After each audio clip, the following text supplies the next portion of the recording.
Hello there, and welcome back to the HistSleep channel. Beneath the gentle shimmer of emerald silk, there was something no one could see. Something quiet, something weightless, something that drifted softly into the air, and into the lungs. In Victorian London, one of the most desired colors in fashion was not made from nature, but from arsenic. A poison, woven carefully into fabric, resting delicately against the skin. A dress that did not simply decorate the body, but slowly began to harm it. At first, it felt like nothing at all. Just another elegant gown, another evening of quiet conversation, another soft candlelit room. But over time, there were small signs. A faint irritation on the skin, a strange heaviness in the chest, a quiet sense of weakness that no one could quite explain. And still, the dresses remained. Beautiful, admired, untouched by suspicion. And so a question slowly began to form. Why did so many women, dressed in the finest fabrics of the 19th century, begin to fade in the very clothes that were meant to celebrate them? Why did elegance so often come with discomfort, and sometimes with illness? The answer was hidden deep within the color itself. A shade of green, so vibrant, so captivating, that it quietly concealed a far more dangerous truth. Long before these dresses reached the soft glow of the ballroom, their story began elsewhere. In quieter places, far from the polished mirrors and gentle music. Places filled with the scent of chemicals and the rhythm of careful, repetitive work. Here, fabric was dipped, lifted, and transformed. Its color deepened into that unmistakable green. But with every touch, with every breath, something invisible was released. Something that did not stay behind. And yet, when the dress was finally complete, it was breathtaking. Soft folds of fabric, carefully arranged, designed to move with quiet grace. A perfect silhouette, a reflection of beauty as it was understood at the time. No one could see what rested within it. No one could feel what had already begun. And so, one might wonder, if beauty asked for such a cost, would it still be worth it? Would you wear something so admired, so desired, if you knew it carried something harmful, hidden just beneath its surface? In the world of Victorian fashion, this was not a question people often asked. And tonight, we step quietly into that world to understand how something so beautiful could also be so dangerous. If you find yourself drawn to these hidden stories, perhaps you belong here with us. Join our circle by subscribing and leave a small mark, a like or a comment, to ensure these whispers from the past are never truly forgotten. Now, let us step back into the shadow of the dress and the secret it carried. The year was 1861. A cold, oppressive evening in London where the thick, yellow fog clung to the iron gas lamps like a heavy, suffocating shroud. Inside the grand Victorian drawing rooms of Mayfair, the atmosphere was a sharp, calculated contrast to the soot-choked streets outside. It was a world of curated warmth, of soft, flickering candlelight, and the rhythmic, expensive rustle of silk and lace. At the heart of this world lay an obsession with color, an obsession that would soon prove to be a silent, invisible, and agonizing killer. Imagine a young woman standing before a tall, heavy mahogany mirror in the flickering glow of a dozen beeswax candles. She is preparing for a winter ball, an event that is less of a social gathering and more of a tactical battlefield, where her status, her family's wealth, and her very worth are measured by the fabric she wears. The dress she is fastened into is a triumph of mid-19th century industrial engineering. It is a deep, luminous green, a shade so vibrant, so unnaturally bright, that it seems to capture and hold the candlelight within its very folds, glowing with an eerie, almost radioactive intensity. This specific pigment, known variously as emerald green, Paris green, or Sheely's green, had become the ultimate mark of the Victorian elite. To achieve this iconic, gravity-defying look, the Victorian silhouette required more than just simple tailoring. She is encased in a massive crinoline, a rigid, bell-shaped cage made of concentric steel hoops and horsehair. This architectural cage allowed the skirt to expand to an incredible, almost absurd circumference, sometimes reaching nearly 6 feet across, forcing everyone else in the room to keep a respectful distance. To cover this massive frame, dozens of yards of heavy silk, gauzy tarlatan, and stiffened crinoline fabric were needed. Every single inch of that fabric, every pleat, every hand-stitched flounce, was saturated with the same brilliant, toxic green dye.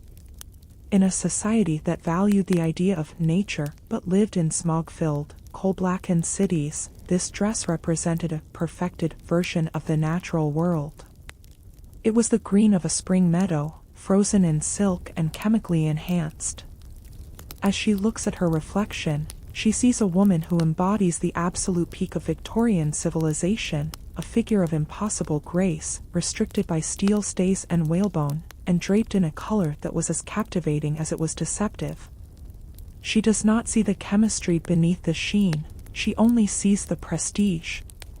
She believes she is wearing the height of fashion, unaware that she is actually draped in a shroud of slow-acting poison.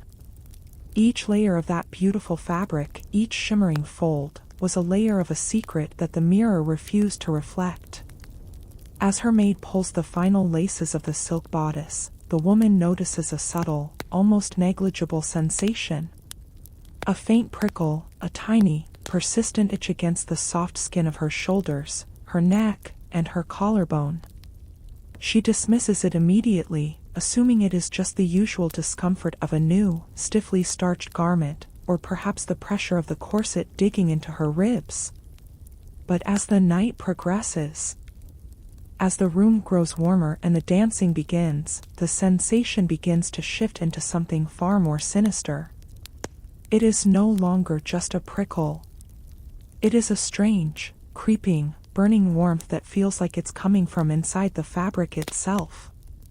Victorian gowns were complex structures built in layers, but the outer layers, those most heavily dyed with the green pigment, were a toxic cocktail of heavy metals. To produce that specific, emerald brilliance that didn't fade under gaslight, manufacturers used a chemical compound called cupric acetoarsenite. In the language of science, it was a brilliant dye. In the language of reality, it was pure, concentrated arsenic. As the woman moves through the crowded ballroom, as her body temperature rises under the heat of 100 gas lamps and the exertion of the waltz, a terrifying chemical process begins. Her body heat and the moisture of her sweat begin to react with the arsenic salts embedded in the silk fibers. The poison begins to off-gas, releasing microscopic particles of toxic dust into the air directly around her face. This invisible, poisonous cloud settles into her open pores, especially in areas where the dress is tightest against her skin, like the underarms, the waist, and the neckline. What starts as a simple rash, a rosella-like eruption that she might try to cover with powder, is actually a chemical burn from the arsenic leaching into her bloodstream. In the Victorian medical mind, these symptoms, the fainting spells, the rashes, the headaches, were often misdiagnosed as female hysteria or a naturally delicate constitution. They did not yet understand that the skin, the body's largest breathing organ, was drinking in a heavy metal poison for which there was no antidote in the 19th century. The dress was no longer just a decoration, it had become a biological hazard, a garment that was slowly, quietly leaching the life out of the person who wore it, even as they were being complimented on their beauty. While the young woman glides across the polished ballroom floor, unaware of the poison on her skin, miles away, in the dark, industrial heart of the East End, another world is shaking itself awake in the pre-dawn gloom. It is 4 in the morning. The air here is thick and heavy, not with the scent of lavender or expensive perfumes, but with the acrid, metallic smell of coal smoke, sulfur, and chemical waste. This is where the beauty begins its life, in the grim dye works and damp textile mills of the Industrial Revolution. The workers here, many of them young women with tired eyes, and children barely old enough to work, begin their grueling 12-hour shift in what were known as the green rooms. Here, there are no grand mahogany mirrors, no candlelight, and no luxury of any kind. Only massive, open iron vats filled with boiling, bubbling chemical soups, and long wooden tables covered in fine, emerald-colored powder that coats every surface like a layer of neon snow. The process of creating this pigment was remarkably cheap, which is why the market was flooded with it despite its known dangers. Arsenic was an abundant byproduct of the mining industry, a waste material that clever chemical manufacturers turned into a literal goldmine of color for the fashion-hungry masses. In these factories, the workers live and breathe in a permanent green fog. They do not wear gloves, and protective masks were a luxury that simply did not exist for the working poor. As they brush the dried arsenic powder into the fabric to give it that sought-after metallic sheen, the dust coats their hair, their eyelashes, and their lungs with every single breath they take. By midday, the physical toll is undeniable and gruesome. Their hands, constantly dipped in the caustic dye, are stained a permanent, sickly green, and covered in painful, non-healing ulcers known as arsenic holes. These workers suffer from chronic nausea, debilitating headaches, and a condition they called the green sickness, where they would vomit green fluid and their skin would take on a jaundiced, waxy hue. This was the brutal, hidden engine behind the Victorian elegance that society so admired.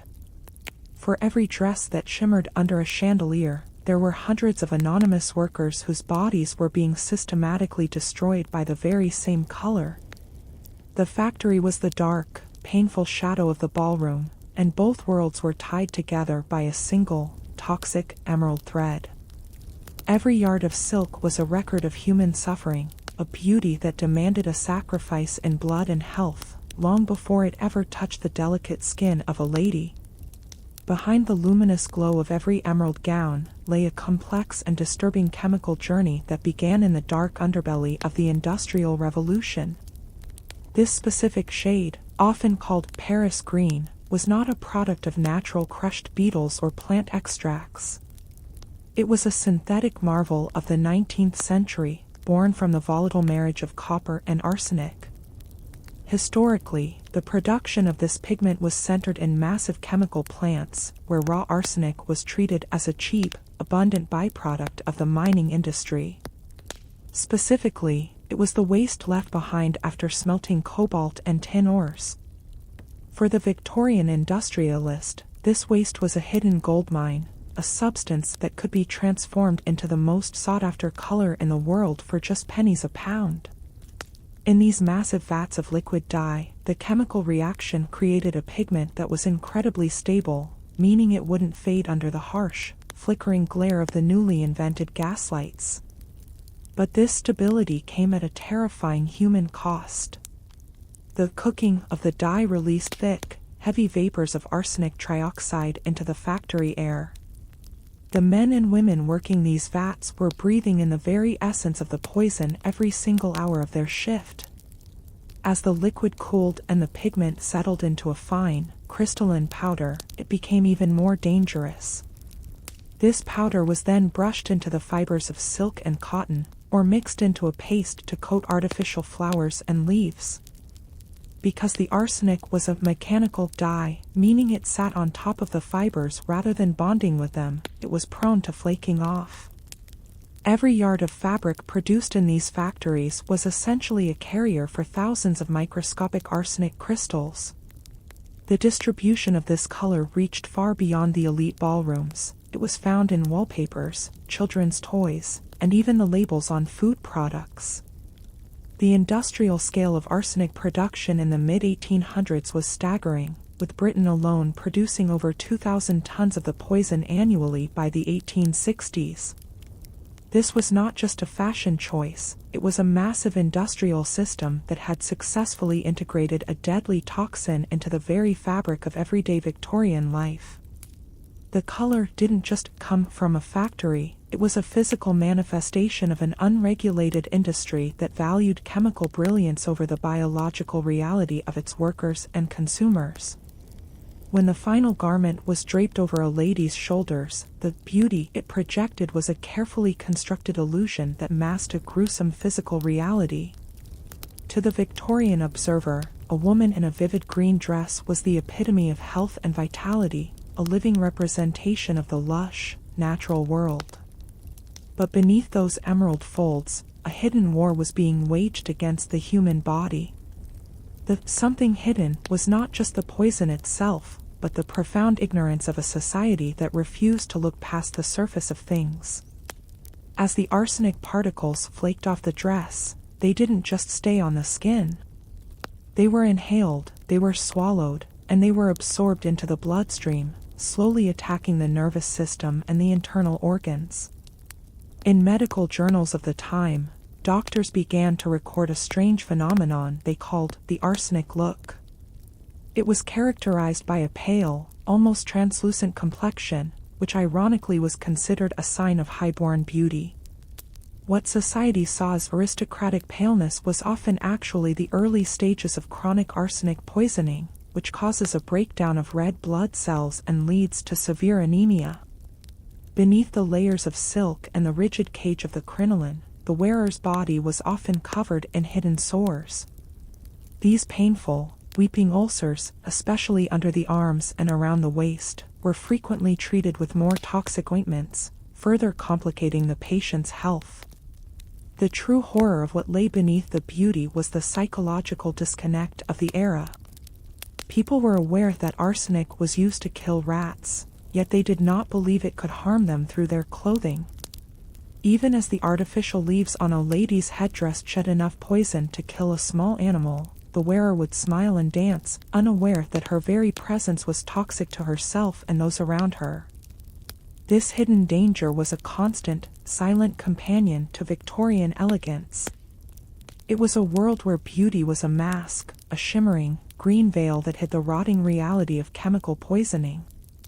The dress was a masterpiece of design, but its soul was a chemical waste product, a paradox of the 19th century where the more beautiful a thing appeared, the more likely it was to be carrying a lethal secret just beneath its surface. By the time the truth could no longer be ignored, thousands had already carried this hidden something to their early graves, dressed in the very color that had claimed their lives.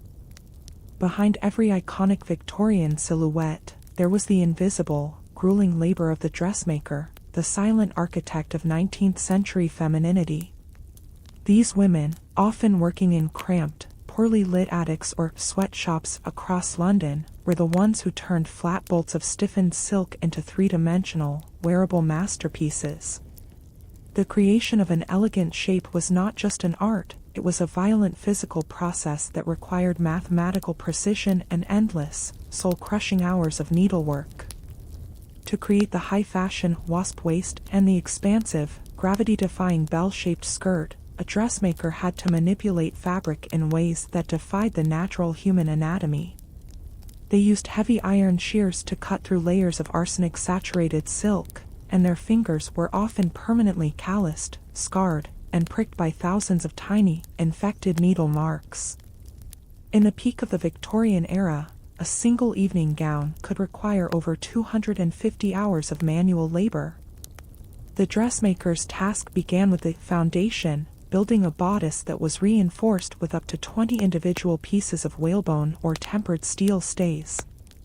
These stays were sewn directly into the lining to ensure that the fabric would never wrinkle or sag, essentially forcing the wearer into a permanent, rigid posture that crushed the ribs and displaced the internal organs.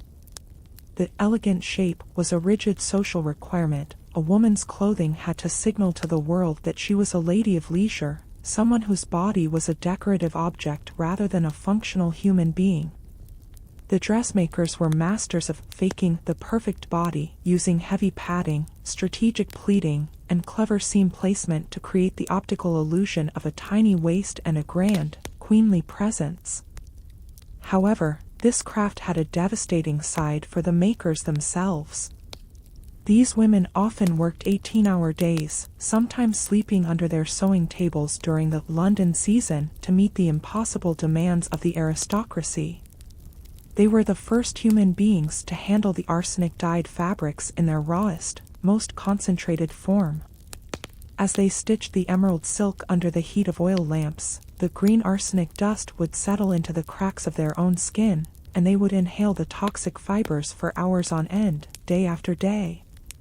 The beauty they were crafting was essentially a parasite, consuming the health, the eyesight, and the very life of the dressmaker long before the gown ever reached the client's wardrobe. Every stitch was a testament to a society that demanded aesthetic perfection at any human cost. The elegant shape was born in total physical exhaustion, built by hands that were often trembling from lack of sleep and chronic chemical exposure, yet the final product had to look effortless, as if it had simply appeared from a shimmering, green dream. To truly understand the Victorian dress, one must understand the sheer, overwhelming mass of material that went into creating the illusion of volume and grace. A fashionable gown was not a single piece of clothing, it was a complex, multi-layered system, each serving a specific, often painful structural purpose. First came the cotton chemise and the drawers, then the corset cover, and finally the revolutionary cage crinoline of the 1850s. This steel-hooped contraption was the secret behind the massive, floating volume of the era. Before the invention of the steel cage, women had to wear up to 7 layers of heavy, starched horsehair petticoats to achieve the same width, which could weigh as much as 15 to 20 pounds and restrict all leg movement. The crinoline offered a deceptive sense of grace because it was lightweight and flexible, allowing a woman to walk with a rhythmic, gliding motion that made her look like she was floating on a cloud of silk. But the true, breathtaking volume came from what was layered over the steel. Dozens of yards of fine silk, tarlatan, and gauzy lace were draped in intricate tiers and flounces to hide the mechanical nature of the hoops beneath. These layers were specifically designed to catch the light, to move in harmony as the wearer walked, and to create a sense of ethereal, otherworldly beauty. However, these layers were also a physical trap of immense proportions. The vast amount of fabric meant that a woman occupied a huge physical space, making it nearly impossible for her to move through a room without knocking over furniture, brushing against candles, or crushing other people in her path. This volume was a physical manifestation of the Victorian, separate spheres, a way to keep women literally and figuratively distanced from the world around them. Moreover, the grace of these layers was maintained by artificial stiffening agents. To keep the flounces from collapsing under their own weight, they were often treated with heavy starch mixed with mineral powders, including lead or arsenic-based compounds to keep the emerald colors vibrant and fresh. The more layers a dress had, the more surface area there was for toxic, chemical dust to accumulate and settle. When a woman danced or moved quickly, the movement of the layers acted like a giant bellows, pumping invisible clouds of poisonous chemical particles into the air around her. The grace was a high-stakes performance, a delicate dance of fabric that hid a heavy, dangerous, and potentially lethal reality. Every extra yard of silk that added to the volume also added to the total amount of poison the wearer carried with her into the ballroom. It was a beauty built on extreme excess, where the more volume a woman possessed, the more she was physically burdened and biologically threatened by the very elegance she sought to project. If the shape was the skeleton and the layers were the body, then the dye was the dark, chemical soul of the Victorian dress. In the 1860s, color was not a subtle thing, it was a loud, aggressive, and vibrant statement of industrial power and scientific progress. The most coveted of all was emerald green, a pigment so bright, so unnaturally vivid that it seemed to hum with its own internal energy. This color was created in massive, unregulated industrial dye works, where the science of beauty was a messy, violent, and toxic process. The dye was not extracted from natural flowers, crushed beetles, or roots. It was a synthetic chemical marriage of copper and arsenic trioxide. To produce the thousands of gallons of dye needed for the insatiable London market, factories operated like giant, hellish chemical laboratories, mixing raw minerals in boiling iron vats that released thick, greenish-yellow plumes of deadly smoke into the city's already polluted air. The chemistry of Paris green, or Chilis green, was revolutionary because it was the first time in human history that a truly permanent, non-fading green had been achieved on fabric. Previous natural dyes were notoriously unstable, tending to turn a muddy yellow or dull brown under the sulfurous, acidic fumes of Victorian gaslights. But the arsenic-based dye stayed brilliant, even becoming more luminous and hauntingly beautiful under artificial light. This toxic glow was what made it so addictive to the fashion-obsessed public. In the factories, the process of fixing the dye to the silk required the use of harsh mordants, chemicals that literally bit into the fibers to hold the color. These mordants were often equally hazardous, creating a multi-layered chemical nightmare for everyone involved. The workers who managed these boiling vats were the literal green men of the industrial era.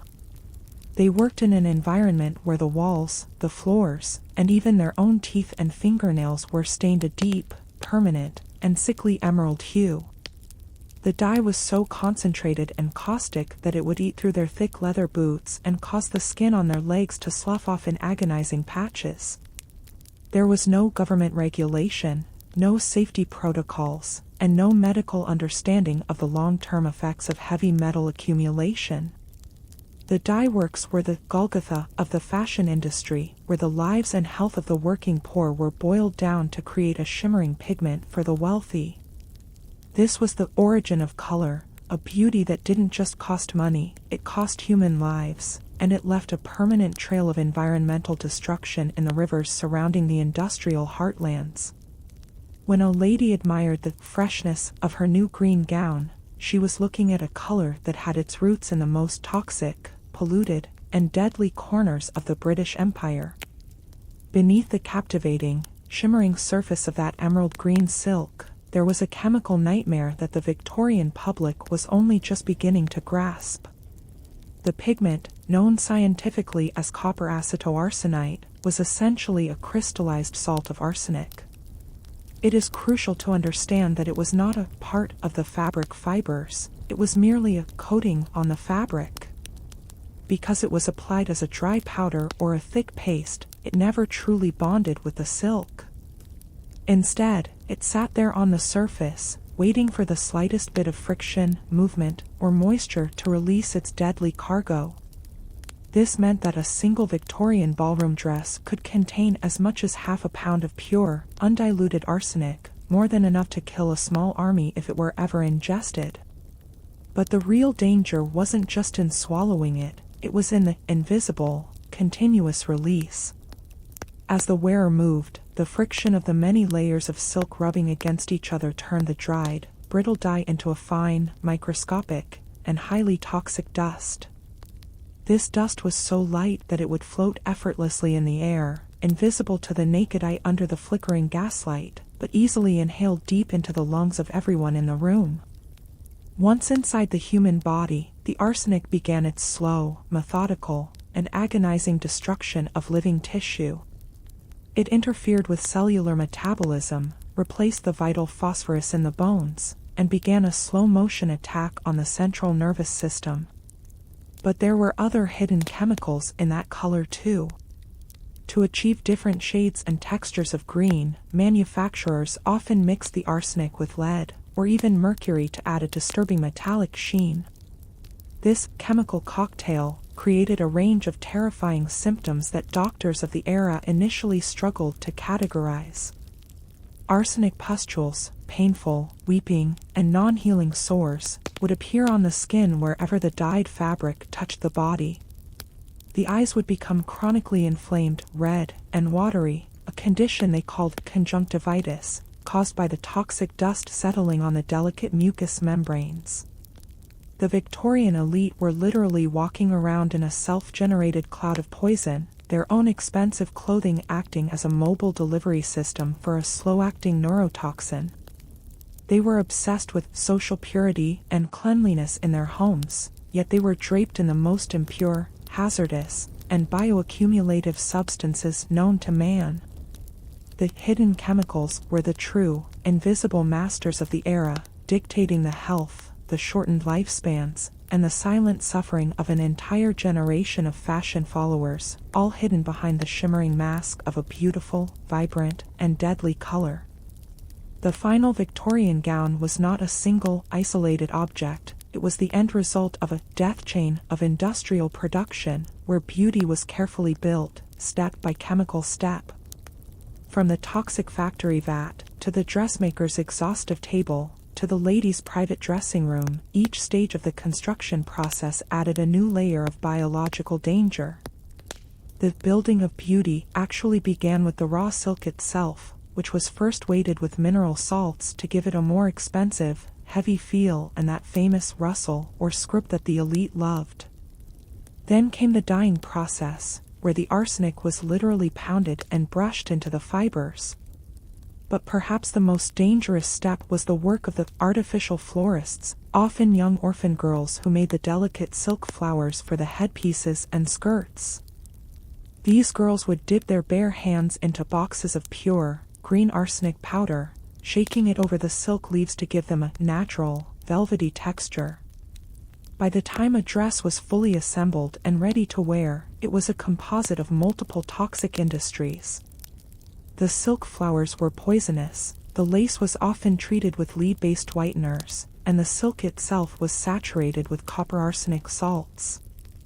Every single step in the construction of a gown was a direct compromise between aesthetics and safety, and in the Victorian era, aesthetics won every single time without question. Society had reached a terrifying point where the public image of the woman was far more important than the living woman herself. When the lady finally stepped into her finished dress, she was unknowingly completing a long cycle of exploitation and poisoning. The volume and grace she projected in the ballroom were supported by the exhaustion and ulcers of the faceless workers who built it. This was a carefully built beauty, but it was built on a foundation of systemic denial and corporate greed.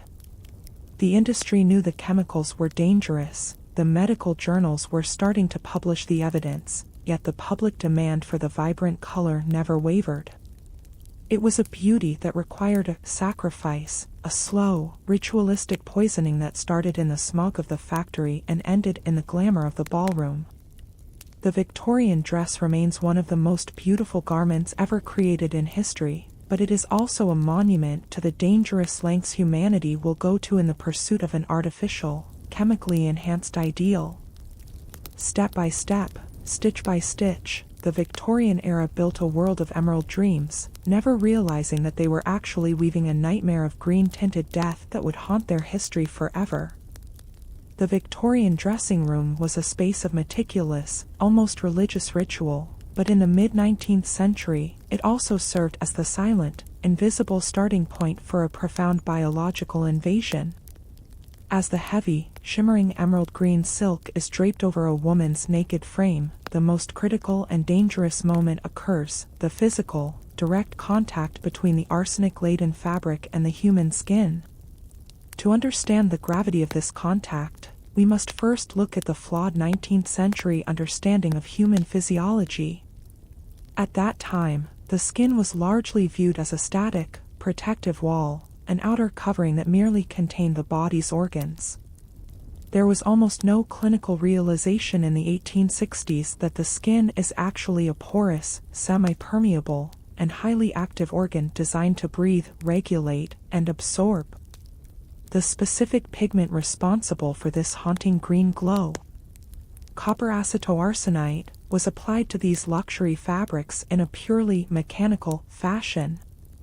Unlike modern synthetic dyes that form a strong molecular bond with the fiber, Victorian arsenic pigments were often simply dusted onto the surface of the silk or applied as a thick paste using weak binders like starch, gum arabic, or even egg whites.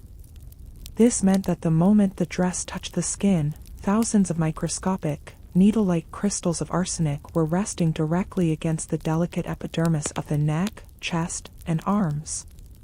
As the wearer moves, as she sits, stands, or turns, the friction between her body and the stiffened, multi-layered fabric acts as a constant mechanical force, literally grinding these toxic crystals into the skin's outermost layer, the stratum corneum. This process was significantly and dangerously accelerated by the microclimate created beneath the Victorian gown.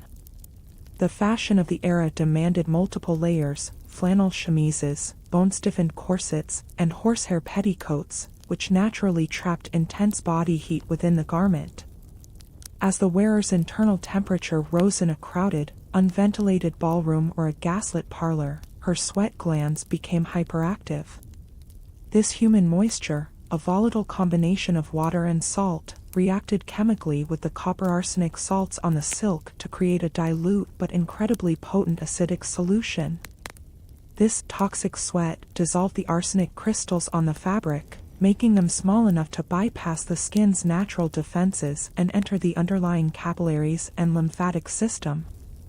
Particularly vulnerable were the intertriginous areas, places where skin rubs against skin or where the dress was fitted tightest, such as the high, lace-trimmed collars, the narrow armholes, and the rigid, unyielding waistline.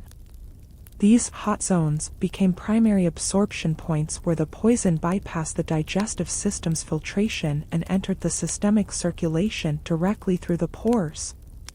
By the time a woman reached the middle of her evening's entertainment, the dress was no longer just an article of clothing, it had become a massive, continuous, and lethal transdermal patch, feeding a steady dose of heavy metal into her bloodstream with every single movement she made. The beauty of the fabric was, in a very literal and terrifying sense, merging with her biology, starting a catastrophic chain reaction of cellular damage and organ failure that the medical science of the time was completely unable to diagnose or stop until it was far too late. Shortly after the arsenic-laden dress makes its initial contact with the body, the human system begins to send its first, subtle distress signals, yet in the rigid, hyper-civilized social context of Victorian London, these warnings were almost universally ignored or tragically misinterpreted. The initial reaction is what modern toxicology would classify as acute arsenical dermatitis. It begins not as a sudden, sharp pain, but as a faint, ghost-like prickle, a persistent, nagging itch at the base of the neck, along the inner arms, or across the shoulders. In an era where women were socialized from childhood to endure the extreme physical pressure of tight lacing, heavy steel crinolines, and restrictive stays, a minor skin irritation was dismissed as a routine, expected part of being fashionable and well-dressed. She might assume it was the simple annoyance of new, stiffly starched lace, or perhaps the localized heat of the flickering gaslights, never once suspecting that a violent chemical battle was already taking place beneath her shimmering silk bodice. Beneath the surface of the skin, the arsenic was causing acute, localized inflammation of the hair follicles and sweat ducts. This irritation quickly escalated into what medical journals of the time, like The Lancet, began to cautiously and confusedly describe as peculiar eruptions. These eruptions were characterized by small, red, raised bumps that would eventually develop into weeping pustules and deep, non-healing sores. The true tragedy of the 1860s was the cultural normalization of physical suffering. A woman's entire social value was tied to her aesthetic presentation, and if a dress caused a rash, it was seen as a small, necessary sacrifice for social prestige and the admiration of her peers. Furthermore, the early systemic symptoms of arsenic poisoning were often masked by other fashionable trends and beauty standards of the day.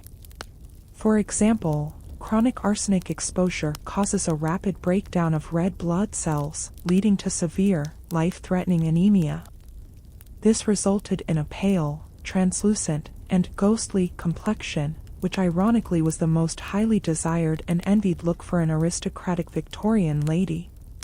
When the skin irritation eventually became too obvious, painful, or unsightly to ignore, Victorian women often turned to even more hazardous remedies provided by the era's completely unregulated cosmetic industry. They would apply thick coats of enamel or bloom of youth powders, cosmetics that were themselves heavily laden with white lead, bismuth, and sometimes mercury, to hide the redness and the weeping arsenic sores on their skin. This created a state of toxic synergy where the arsenic from the dress and the lead from the makeup worked in tandem to destroy the skin's integrity and the body's central nervous system simultaneously. Because the symptoms began so subtly, and because the social rewards for wearing the perfect emerald green were so immense, the clinical connection between the garment and the resulting illness remained obscured for decades. The fashionable itch was not merely a minor inconvenience or a sign of sensitive skin, it was the first clinical stage of a systemic, multi-organ poisoning that would eventually lead to chronic nausea, green vomiting, neurological tremors, liver failure, and in many documented cases, a slow, agonizing, and lonely death. To the Victorian eye, the dress was an object of supreme desire and cultural triumph, but to the biological body, it was a sustained, unrelenting chemical assault that was being easily ignored until the internal damage reached a point of no return. The silence of the victim, forced by the expectations of her society, was the greatest ally of the poison, allowing a shimmering veil of emerald silk to hide the rotting, chemical reality of a body in deep crisis. To understand why the emerald green dress was so uniquely and aggressively lethal, one must look at the structural, rigid foundation beneath the shimmering silk, the Victorian corset. This was not just an undergarment, it was the engine of Victorian elegance, a complex, multi-layered prison made of heavy cotton coutil, reinforced with up to 30 individual stays of whalebone, or by the 1860s, tempered industrial steel. The corset did not merely support the human form, it systematically and violently reconfigured it to meet a social ideal that defied every law of human anatomy. Through the daily practice of tight lacing, the floating ribs were physically forced inward, the stomach and liver were pushed downward into the pelvic cavity, and the lungs were compressed into a fraction of their natural breathing capacity.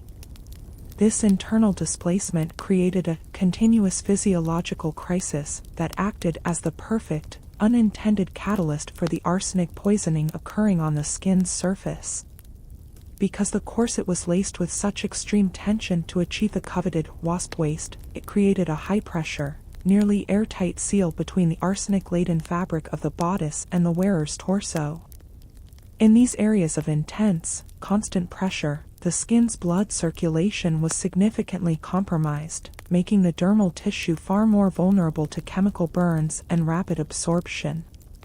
Moreover, the severe lack of oxygen caused by lung compression meant that the wearer's heart had to work at an exhausting pace, pumping blood much faster to compensate for the restricted, shallow breathing.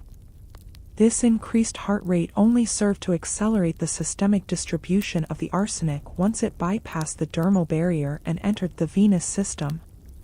The corset and the arsenic were, in reality, a lethal partnership. While the corset weakened the body's mechanical and immunological defenses by straining the spine and displacing vital organs, the arsenic attacked the nervous system and the cellular structure from the outside in. Furthermore, the shallow, restricted breathing forced by the steel stays meant that the wearer could not effectively exhale or metabolize the toxic arsenic vapors she was constantly inhaling from the dress's own chemical dust. The corset acted as a pressure cooker for the poison. When a woman fainted in a crowded Victorian ballroom, an event so common it was romanticized as the vapors, it was almost never a result of delicate female emotions. It was the cold, clinical reality of a body that was simultaneously suffocating from the physical pressure of steel and being systematically poisoned by the saturation of copper arsenic salts. The volume and grace achieved by this combination came at a staggering biological cost. including permanently deformed rib cages, chronic fainting, internal organ scarring, and weakened thoracic muscles. The corset was the silent, structural accomplice to the Emerald Killer, a masterpiece of Victorian social control that ensured the poison remained trapped and pressed against the warm body, making every single breath a desperate struggle against both the rigidity of the fashion and the overwhelming toxicity of the fabric. It was a triumph of aesthetics over biology, where the perfect shape was literally carved out of the wearer's health, ensuring that the most fashionable women were also the most physically fragile and biologically compromised. As the hours of a social engagement pass and the poison circulates deeper into the wearer's system, the human body begins to stage a full-scale, yet often silent, biological rebellion against its emerald cage. The arsenic, having successfully entered the lymphatic system and the bloodstream through the sweat-soaked pores, begins to systematically interfere with ADP production, the very energy currency of human life at a cellular level. This leads to the first major internal reaction, arsenical fatigue. This is not the simple, healthy tiredness of a long evening, but a profound, crushing cellular exhaustion where the body literally loses the biological ability to power its own vital functions. The wearer begins to experience a dull, persistent throbbing at the temples as the toxin begins to cross the blood-brain barrier, causing minor cerebral edema or invisible swelling of the brain tissues under the chemical assault.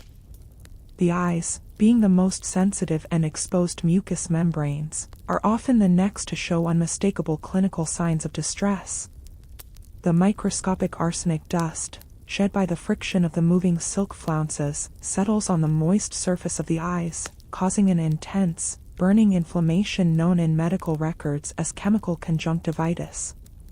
To the casual observer in the ballroom, the lady's eyes appeared dreamily watery or bright with feverish excitement, but in reality, they were reacting to a corrosive, heavy metal irritant.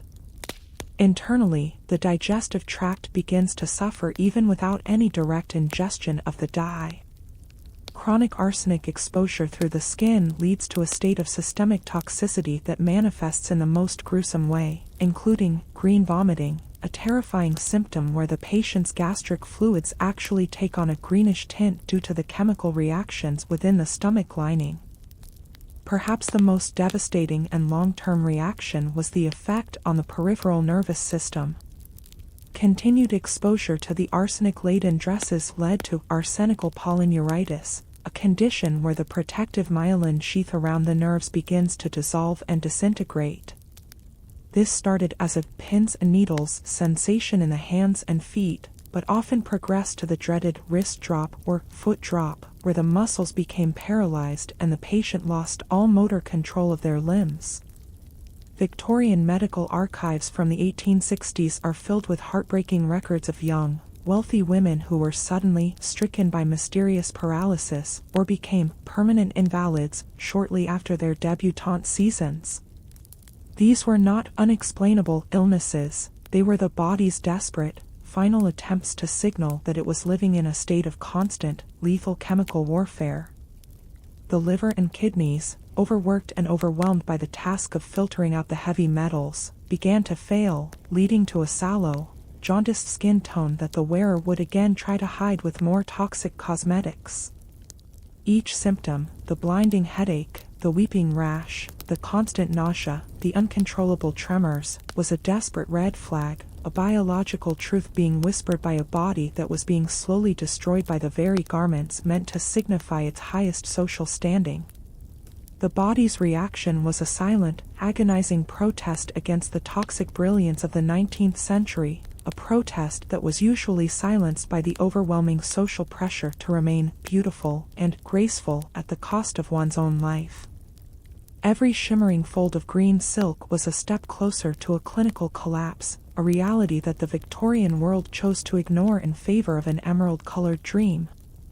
The ultimate tragedy of the Victorian emerald dress was that it transformed the very concept of beauty into a process of slow, methodical, and agonizing exhaustion. It was an elegance that was literally life-draining, a parasitic relationship where the garment remained vibrant and shimmering while the human being inside it withered away. To be a beautiful woman in the 1860s was to exist in a state of permanent, low-grade illness, a reality that was romanticized by society but was, in fact, a gruesome chemical catastrophe. The slow exhaustion was not just a physical sensation of tiredness, it was a systemic collapse of the body's internal resources. Because the arsenic stayed in the system for long periods, settling deep into the hair, the nails, and the bone marrow, the wearer never truly recovered between social events. Each time she put on the dress, she was adding to a toxic debt that her biological system could never repay. This constant exposure led to the cultural creation of the Victorian invalid, a haunting archetype of the beautiful, pale, and fragile woman who spent her days on a reclining fainting couch. History and literature have often romanticized this image of the fading rose, but the clinical reality was far from poetic. This exhaustion was the sound of a heart struggling to pump blood through lungs constricted by steel corsets, the feeling of peripheral nerves being slowly deadened by heavy metal accumulation, and the sight of skin losing its vitality to a profound, chemical-induced anemia. As the arsenic destroyed her red blood cells, her body lost its ability to transport oxygen, leading to a state of chronic breathlessness and a deathly, translucent pallor. Ironically, this very look, the ghostly white skin and dark, hollow eyes, became the highest aesthetic standard of the era, meaning the closer a woman was to systemic collapse, the more beautiful she was considered to be by her peers. The luster of the arsenic-dyed silk seemed to mock the fading life of the wearer. It was a world where the fabric was alive with color while the flesh was dying in silence. This was a society that celebrated fragility as the supreme feminine ideal, completely unaware, or perhaps willfully ignorant, that this fragility was being industrially produced in toxic dye works and reinforced by lethal fashion choices every single day. The exhaustion was cumulative. Week after week, ball after ball, the lady would inhale the toxic dust shed by her flounces and absorb the copper salts through her pores. By the time the London season ended, many young women were so physically shattered that they were sent to taking the waters at spa towns, seeking a cure for an illness that was hanging right there in their own wardrobes. But the exhaustion went deeper than the muscles and the blood. It attacked the mind. Chronic arsenic poisoning is known to cause severe irritability, memory loss, and melancholia. Many Victorian women who were treated for nervous exhaustion or hysteria were actually suffering from the neurological fallout of their emerald gowns. They were living in a constant chemical fog, their brains struggling to function under the weight of neurotoxic heavy metals. This was a carefully built exhaustion, a byproduct of a civilization that valued the image of the woman more than the living soul. The emerald dress remains the most potent symbol of this paradox, a beauty that was so powerful, it could silence the very life it was meant to adorn. By the end of the century, when the truth finally began to emerge in the headlines of newspapers, the world realized that thousands of women had carried this slow exhaustion to their early graves, dressed in the very color that had claimed their vitality.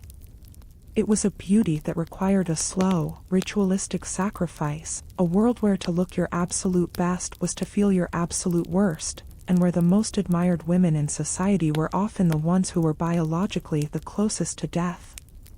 The emerald dream had become a green-tinted nightmare, leaving behind a legacy of hollow eyes, trembling hands, and a beauty that literally exhausted the life out of a generation. Every shimmering fold of that silk was a record of a body in decline, a masterpiece of fashion that functioned as a slow-acting shroud. To move through a standard Victorian drawing room in the 1860s was not a simple act of walking, it was a complex, highly calculated navigational challenge that defined the physical boundaries of womanhood. The fashionable cage crinoline, though celebrated by manufacturers as a lightweight alternative to heavy horsehair petticoats, had grown to such extreme and absurd proportions by the mid-19th century that it fundamentally altered the physics of a woman's presence within a domestic space.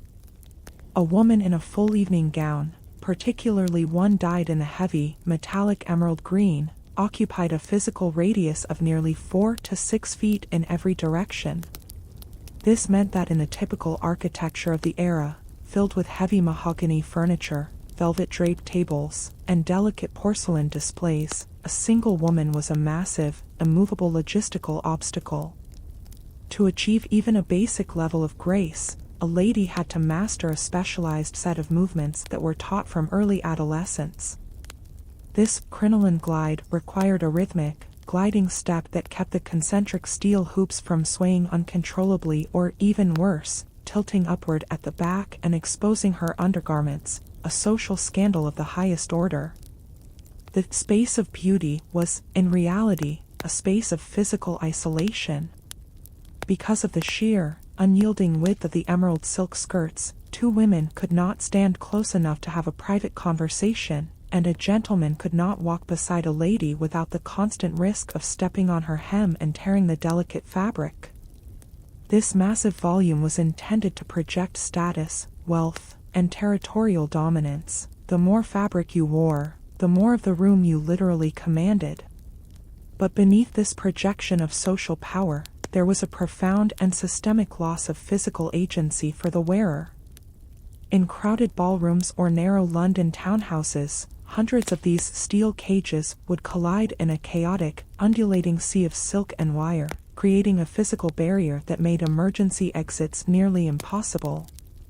Women were frequently trapped in doorways, unable to pass through without manually tilting their entire hoop structure sideways, a move that was considered deeply unladylike and physically exhausting.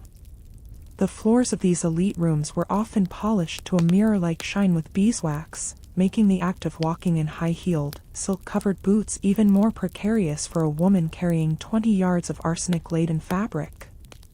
One misjudged turn, one small slip on the floor, and the entire structural integrity of the dress would swing out of control, potentially knocking over expensive oil lamps, heavy side tables, or even injuring the wearer herself as the steel hoops buckled. This was the architecture of social restriction, a beauty that demanded every room be rearranged and every person keep their distance to accommodate its sheer size. The very parlors and ballrooms that were meant to showcase her elegance became complex obstacle courses, where every piece of furniture was a potential hazard and every narrow hallway was a test of her composure and physical endurance. Moving through a room was no longer a natural human action. It was a carefully choreographed performance of large beauty, where the wearer was forced to live in a constant state of hypervigilance, existing in a world that was, quite literally, built too small for her fashion. While the immense size of the emerald dress was a social and navigational inconvenience, the chemical composition of the fabric turned it into a lethal, and often unavoidable, fire hazard.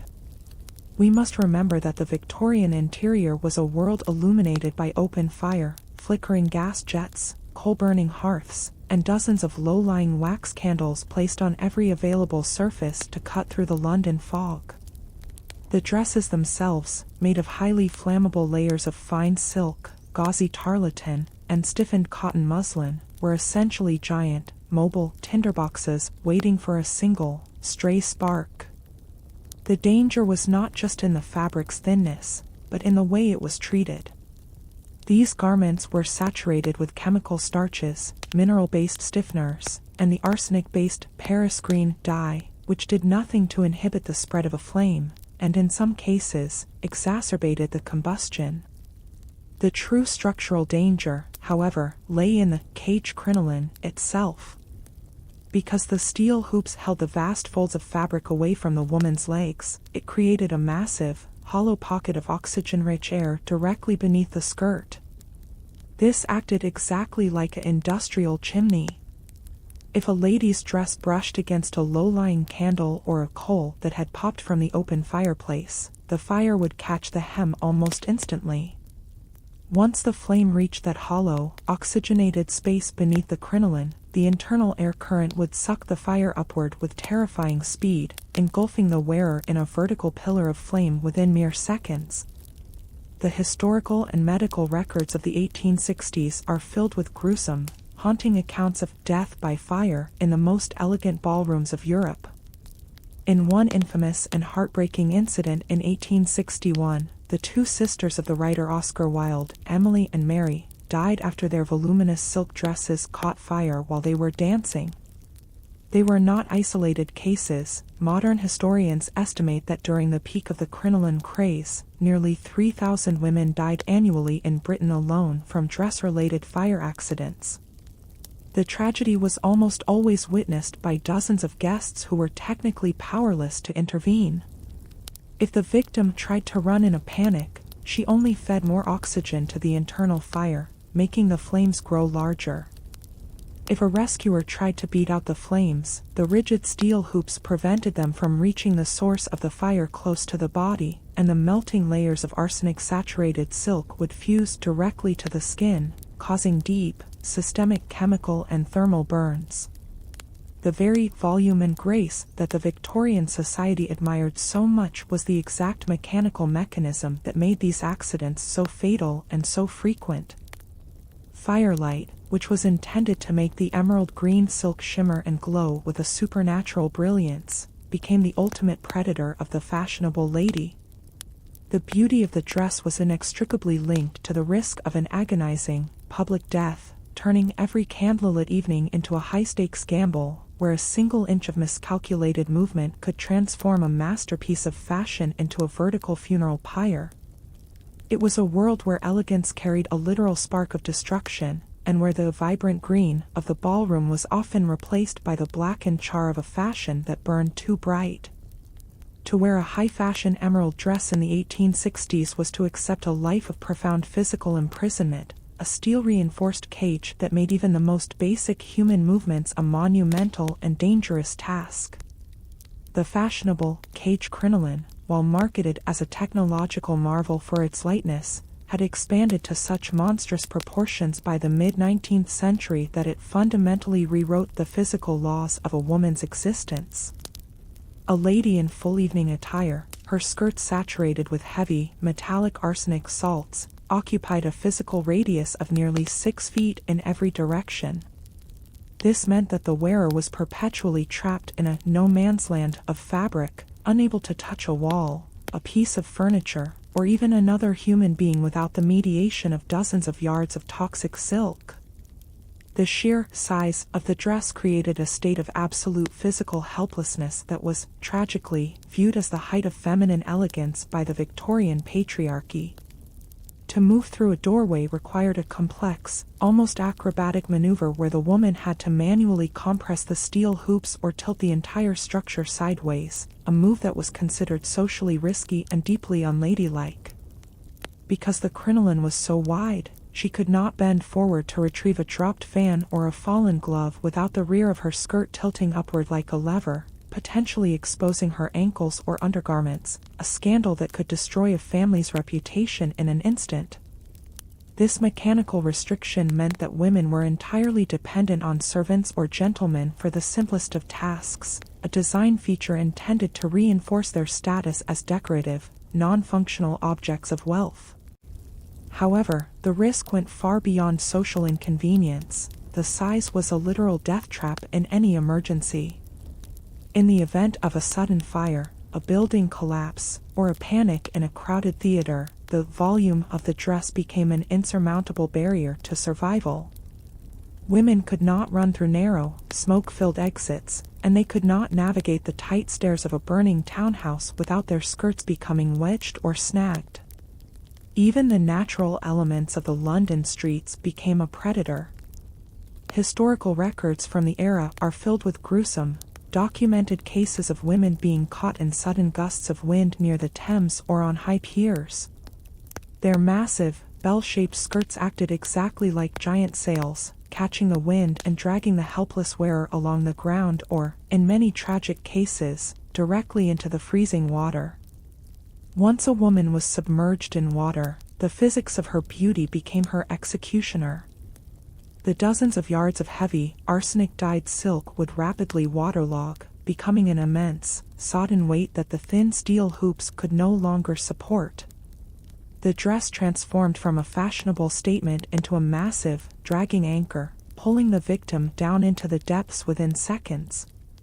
There was no way to swim inside a crinoline. The steel cage restricted the legs, and the weight of the water-soaked arsenic fabric was too great for any human strength to overcome. This was the high price of the silhouette, a world where a woman's social standing was measured by the very volume that made her most vulnerable to a sudden, agonizing death. The arsenic in her blood was already slowing her reflexes and weakening her muscles, ensuring that when danger finally struck, she would be too physically burdened and biologically compromised to save her own life.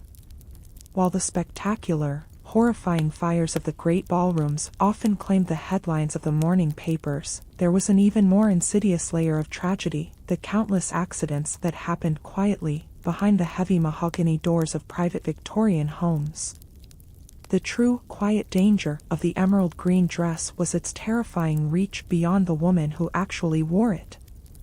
It was a social poison, a toxin that did not respect the boundaries of the wearer's body, but instead leaked, flaked, and shed into every corner of the domestic environment. Every time a lady walked through her house, her swinging skirts acted like a chemical bellows, pumping invisible clouds of microscopic arsenic dust into the air of her parlors, her nurseries, and her dining rooms. The most heart-wrenching of these quiet accidents involved the most vulnerable members of the household, the children. Small children, naturally playing at the level of their mother's hem, would frequently brush their faces against the vibrant, green silk flounces. They would inhale the concentrated arsenic dust shed by the friction of the fabric, or in some documented cases, even lick the shimmering, candy-like green surface of the silk. These children would develop mysterious, wasting illnesses, chronic respiratory distress, or sudden, violent fits that Victorian doctors, in their profound ignorance, would attribute to teething, bad air, or weak constitutions. The mother, draped in the very color that was poisoning her offspring, would sit by their bedsides, unknowingly shedding more toxic dust into the sickroom with every movement of her grief. Then there was the silent, systemic destruction of the domestic servants. The lady's maid was perhaps the most frequent and forgotten victim of the Emerald Plague. Her daily duty was to brush the mud and dust from the arsenic-laden dresses in a small, unventilated dressing room, inhaling thick, green clouds of toxic residue for hours on end. She would develop the characteristic arsenic holes, deep, non-healing, greenish ulcers on her hands and arms, and a chronic, bloody cough that was often misdiagnosed as tuberculosis. Because these women were poor and their labor was seen as replaceable, their quiet deaths were almost never recorded in the official medical statistics of the era. Even the household pets, the lapdogs and cats of the aristocracy, were victims of this quiet accident. Animals that slept on discarded green gowns or licked the arsenic-laden artificial flowers would die of internal hemorrhaging or sudden neurological collapse. There were also the quiet mechanical accidents. The steel hoops of the crinoline, if they snapped under the pressure of a staircase or a fall, could act like a spring-loaded, jagged blade, piercing through the layers of fabric and deep into the wearer's flesh, leading to systemic infections that the arsenic-compromised immune system could not fight. These tragedies were quiet because they were cumulative and easy to hide. There was no single, explosive moment of horror to force a change in fashion. Instead, there was a slow, steady, and lethal trickle of unexplained deaths that society chose, quite deliberately, to ignore in favor of the next season's trends. The emerald green dress was a silent predator in the home, a beauty that was rotting the very fabric of family life from the inside out, leaving a trail of mourning that was as invisible as the poison itself. By the late 1860s, the peak of the emerald craze, the Victorian public began to realize that their obsessive pursuit of brilliant color had created a world that demanded extreme, and often exhausting, caution. To wear a fashionable green dress was no longer a simple act of vanity, it was to live in a state of constant, low-level anxiety where every movement was a calculated risk. A woman had to be perpetually cautious of where she sat, cautious of how close she stood to a flickering lamp, and increasingly cautious of who touched her clothing. This culture of caution redefined the very essence of what it meant to be a lady in high society. A lady was now someone who moved with a slow, artificial, and almost robotic deliberation, not out of natural grace, but to avoid the many lethal traps her own fashion had set for her. The profound irony was that the dress, which was originally intended to broadcast a woman's confidence, health, and immense wealth, actually made her more timid, physically restricted, and biologically fragile. As the medical evidence began to mount in the pages of the British Medical Journal and the Times, the emerald dream began to transform into a green anxiety. Families started to treat these gowns with the same fearful respect one might give to a poisonous reptile. Social critics and concerned physicians began to publish warnings for the fair sex, providing desperate, and often ineffective, advice on how to survive the green death without sacrificing the season's style. They suggested lining the heavy silk bodices with multiple layers of thick, undyed, and unbleached cotton to create a physical barrier between the arsenic and the skin. Others advised women to wash their hands with strong carbolic soap immediately after touching their own skirts, or to ensure their dressing rooms were excessively ventilated to blow away the toxic green dust. But these were merely band-aid solutions to a massive, systemic industrial problem. The caution required to stay safe in an arsenic dress was so mentally and physically draining that it began to sap the genuine joy out of the very social events these dresses were meticulously made for. This was beauty as a constant burden. It was no longer a pleasure to be the most vibrant, shimmering figure in the ballroom. It was a heavy responsibility that carried the daily threat of sudden illness, disfiguring skin sores, or even accidental death by fire. The public was living in a state of toxic suspicion. People began to look at the bright green wallpaper in their bedrooms, the green artificial flowers on their dining tables, and the green ribbons in their children's hair with a new, cold sense of dread. This era of extreme caution marked the beginning of the end for the great crinoline and the unregulated use of arsenic dyes. For the first time, the Victorian elite were asking themselves a revolutionary question: is the aesthetic worth the agony? Is the volume of the skirt worth the constant risk of being burned alive in a pillar of flame? Is the brilliance of color worth the chronic nausea, the green vomiting, and the neurological tremors that were becoming so common among the youth? The caution was the first tangible sign that the Victorian heart was finally starting to turn away from the toxic brilliance of the mid-century industrial machine. Society was beginning to recognize that beauty had been hijacked by chemical manufacturers who valued profit over human biology. To remain cautious was to admit that their world was fundamentally unsafe. Women began to seek out rational dress, garments that allowed for natural movement, breathing, and most importantly, freedom from heavy metal poisoning. The emerald green dress, once the symbol of life and nature, had become a monument to human vanity and chemical deception. It was a beauty that required more caution than the human spirit could naturally sustain, and as the 1870s approached, the vibrant green of the ballroom was slowly replaced by safer, more muted tones. The green fever was breaking, leaving behind a generation that had learned a hard, lethal lesson, that the most beautiful things in the world are often the ones that require the most distance, and that a color that never fades is often a color that never should have been worn. Every yard of discarded emerald silk was a testament to this new, weary caution, a world finally waking up from a green-tinted nightmare and realizing that true grace cannot be found in a bottle of poison or a cage of steel. To truly understand the staggering human cost of the Victorian emerald green dress, we must leave the candlelit ballrooms of the aristocracy and step into the deafening, toxic reality of the mid-19th century textile mills and dye houses. The production of Paris green silk was not an artisanal craft, it was a brutal, massive industrial operation that relied on the labor of thousands of men, women, and children who operated in environments that were fundamentally incompatible with human biology.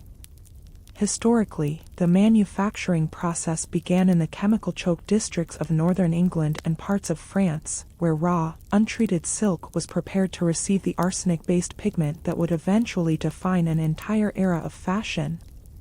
The workers in these facilities were tasked with the direct management of massive boiling vats where the Scheele's green, or Schweinfurt green, was synthesized. This synthesis was a volatile and dangerous chemical reaction involving copper sulfate and arsenic trioxide, white arsenic. The labor required was physically punishing and technologically primitive in its execution. Workers, typically without any form of protective gear or ventilation, were required to manually stir these steaming vats for 12 to 14 hours a day. The intense heat inside the dye houses caused the workers to sweat profusely, which, as medical science later proved, acted as a solvent that accelerated the absorption of the arsenic through the skin's pores.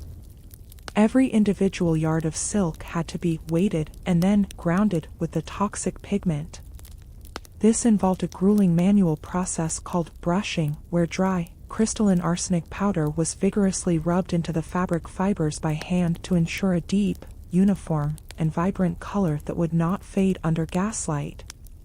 This manual brushing created a permanent, thick, and suffocating cloud of green arsenic dust that filled the factory air from floor to ceiling.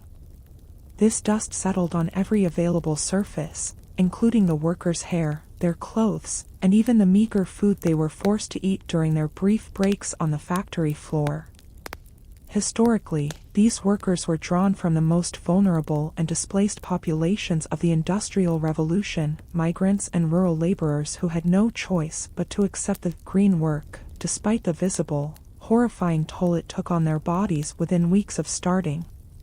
The factory owners, driven by the insatiable and lucrative demand of the London and Paris fashion markets, chose to ignore the mounting medical warnings regarding the lethality of arsenic exposure.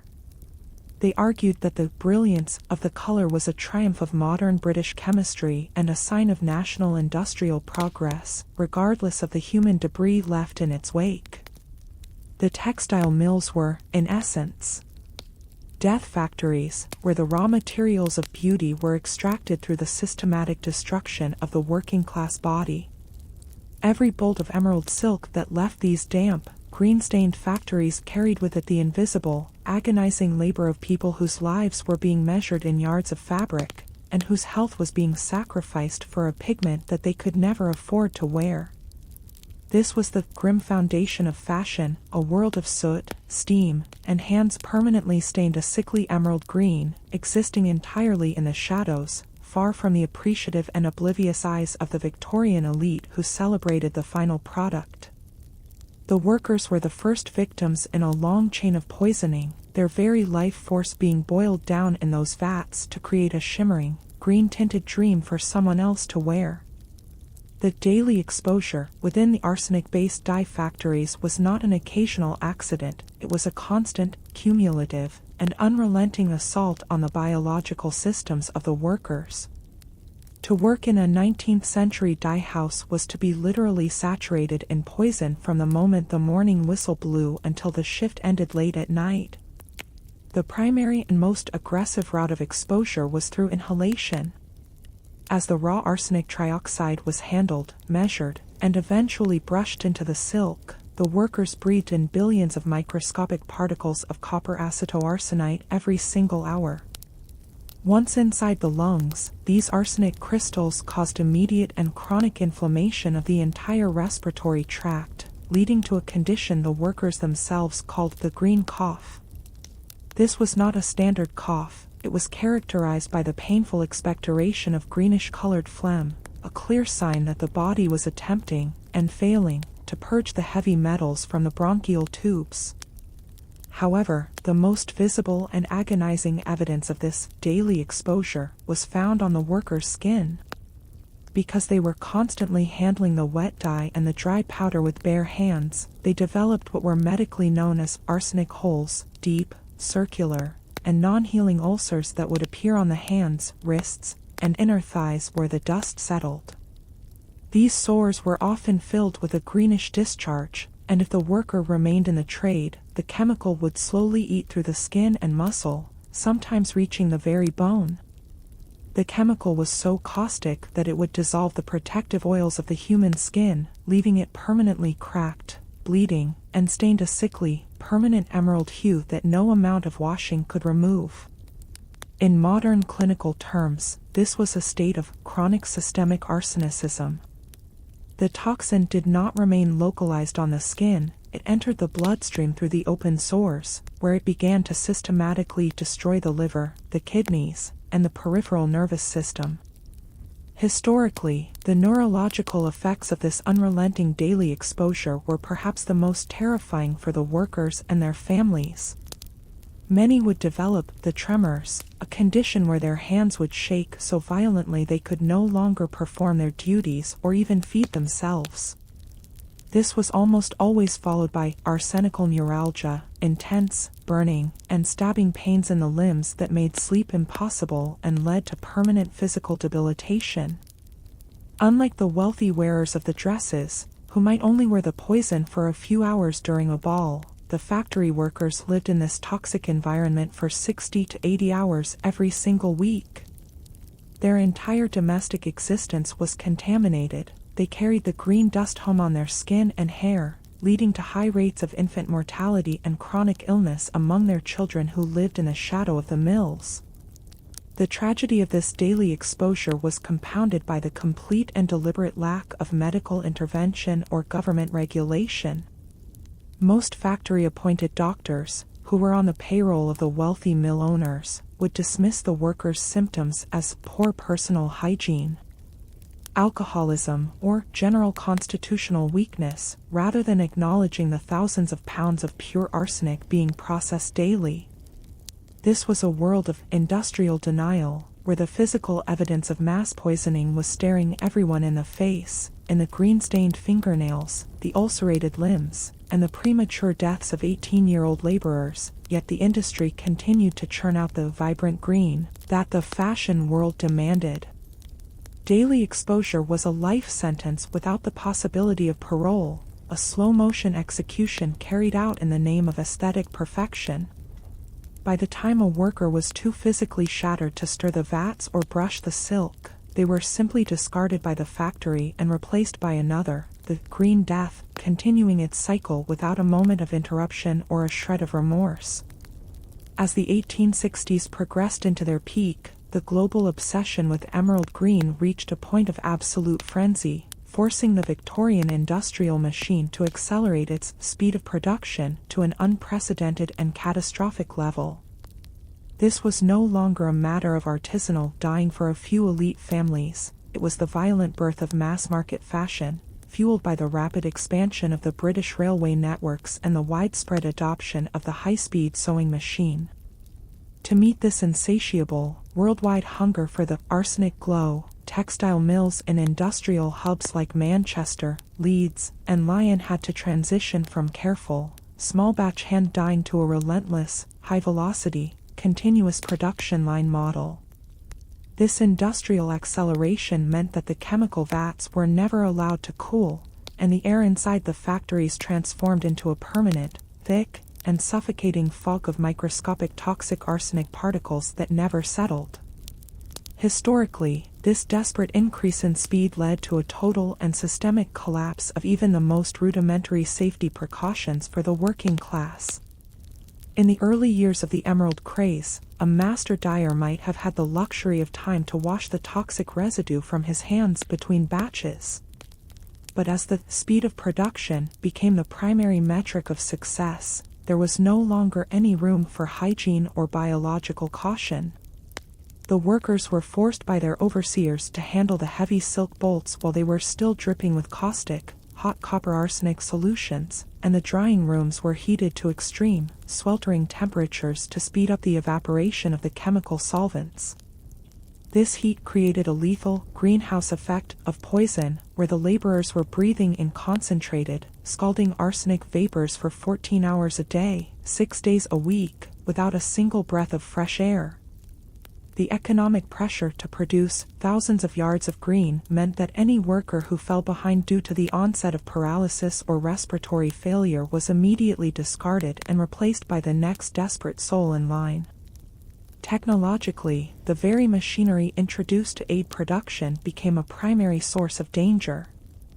New steam-powered, heavy steel rollers were introduced to calender or flatten the silk to give it that coveted, mirror-like, high-gloss finish. As these massive, heated rollers crushed the arsenic-treated fabric at high speeds, they released massive, invisible clouds of dry arsenic dust that were then sucked into the factory's stagnant, ventilation-less atmosphere. The faster the steam engines ran, the more poison they distributed into the lungs of the children and women working the machines. This was the Great Acceleration of Death, a period where the efficiency of the British textile industry was directly proportional to the rate of heavy metal poisoning among its lowest-ranking laborers. The factory owners, competing fiercely for lucrative international export contracts, prioritized mechanical throughput and chemical brilliance over the most basic human biological limits. Every technological innovation that made the silk brighter, cheaper, or faster to produce also made it infinitely more lethal for the human beings whose hands moved the fabric. The speed of production was not just a cold economic metric, it was a measurement of how quickly a human body could be consumed and burnt out by the relentless demands of a fashion-obsessed global society. This was the dark, mechanical heart of the Industrial Revolution, a world where the machine's iron speed dictated the failing heartbeat of the worker, and where the vibrant green was produced at a pace that left no physical room for human survival or recovery. Every extra yard of fabric produced in an hour was a minute taken away from a worker's life, a trade-off that the Victorian market accepted without a second thought. To understand why this toxic, murderous industry was allowed to flourish for decades without intervention, one must examine the absolute, uncompromising, and almost religious beauty demanded by society during the mid-Victorian era. In the 1860s, aesthetic appearance was not merely a matter of personal vanity or artistic taste, it was a rigid, unforgiving, and essential social currency that determined a woman's entire standing, her marriageability, and her family's moral reputation. The emerald green color was not just a passing trend, it was a profound symbol of nature resurrected in an increasingly gray, soot-covered, and industrializing urban world. This overwhelming social demand created a state of collective moral blindness that extended from the highest royal courts to the smallest, isolated village parlors. People were aware, on some level, that the vibrant color was dangerous and unnatural, but the social reward for wearing it far outweighed the perceived biological risk to the self or others. Historically, the demand for beauty was systematically reinforced by the rapid rise of fashion periodicals like the Englishwoman's Domestic Magazine, which published vivid, hand-colored fashion plates of emerald gowns, presenting them as the absolute pinnacle of civilized feminine grace. These publications created a uniformity of desire, where every woman, regardless of her actual health, wealth, or comfort, felt a powerful social compulsion to own at least one arsenic green garment to prove her status. This was the first true instance in modern history where a single, specific, chemically produced shade became a mandatory social requirement for entry into polite society. The psychological pressure was so immense that even when respected medical doctors began to publish horrifying, clinical accounts of the Green Death in the daily newspapers, the public's primary reaction was one of aesthetic denial and social defensiveness.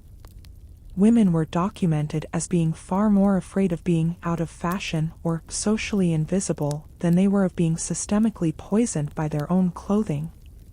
This social demand exerted a powerful, downstream pressure on every single level of the production chain. It pressured the exhausted dressmakers to work 18-hour days in cramped rooms. It pressured the artificial florists to dip their bare hands into pure arsenic powder to create natural-looking evergreen leaves, and it pressured the factory owners to increase their chemical output at any human cost.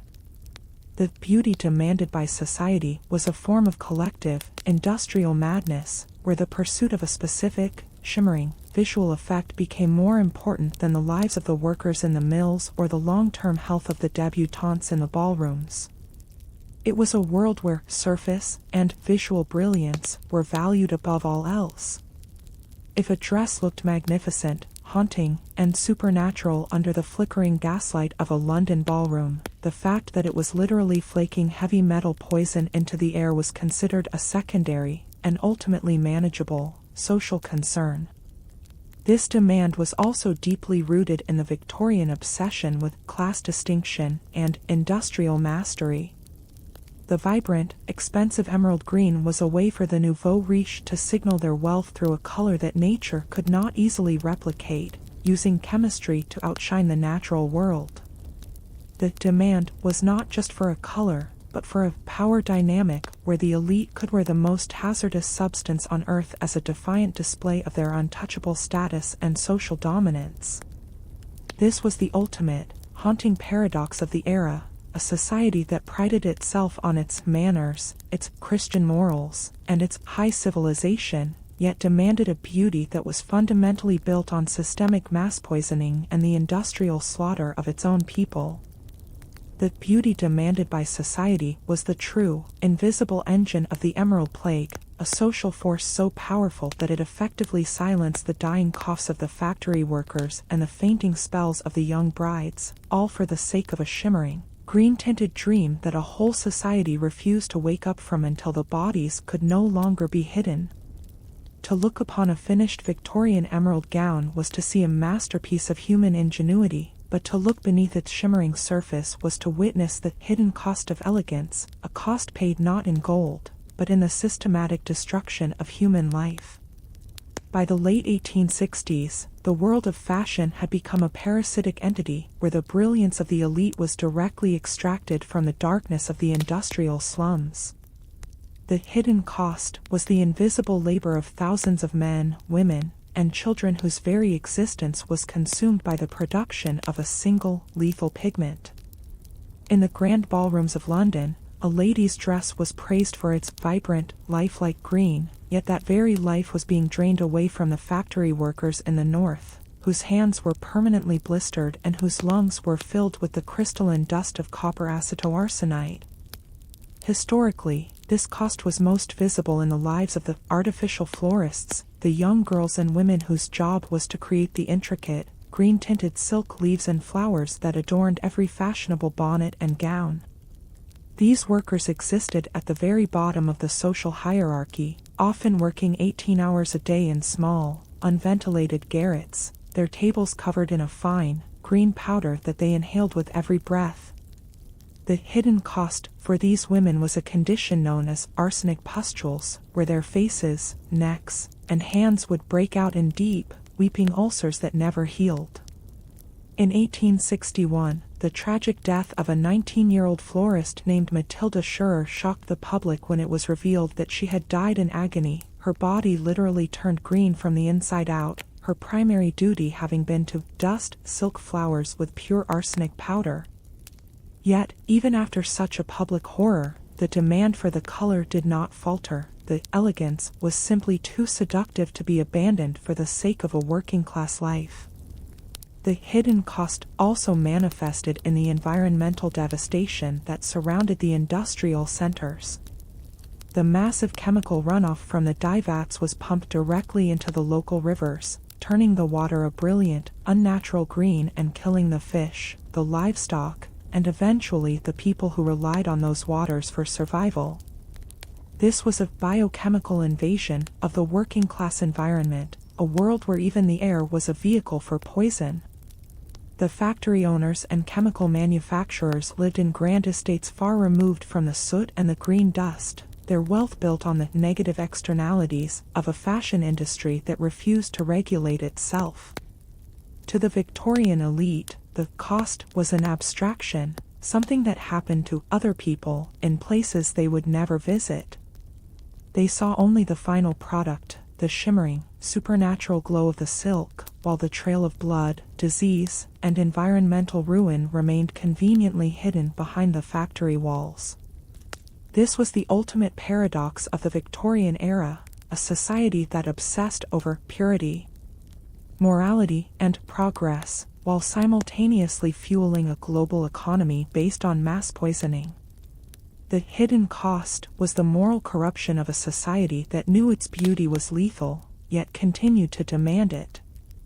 Every yard of emerald silk was a record of human suffering, a testament to a world where the aesthetic value of a garment was placed above the biological value of a human being. The true price of the dress was not the 30 guineas paid to the dressmaker, it was the perforated nasal septums of the dyers, the paralyzed limbs of the seamstresses, and the premature graves of the children who lived in the shadow of the mills. As the 1870s approached and the green fever finally began to break under the weight of public outcry and medical evidence, the hidden cost could no longer be ignored. The world began to realize that their elegance was a mask for industrial slaughter, and that the vibrant green was actually the color of decay. The legacy of the emerald dress remains a haunting reminder of what happens when a society values surface over substance, and style over survival. The hidden cost was the loss of a generation's health, the poisoning of the earth, and a stain on the conscience of an era that chose to be beautiful at any cost, even if that cost was the very life it claimed to celebrate. Behind every shimmer, behind every graceful curve of the crinoline, lay a story of toil, toxic dust, and a silence that was finally being broken by the truth of the green death. In the Victorian era, beauty was not a personal choice or a superficial hobby, it was a mandatory social performance, a moral duty that a woman owed to her family, her class, and her empire. The cultural logic of the 1860s dictated that a woman's external appearance was a direct reflection of her internal virtue. Therefore, to be fashionable was to be good, and to be vibrant was to be successful. This societal pressure created an environment where the risks of arsenic poisoning were systematically minimized, ignored, or romanticized to maintain the collective illusion of perfection. Historically, the expectation of beauty was enforced through a rigid system of social surveillance. A woman was judged every time she stepped into a parlor, a carriage, or a church.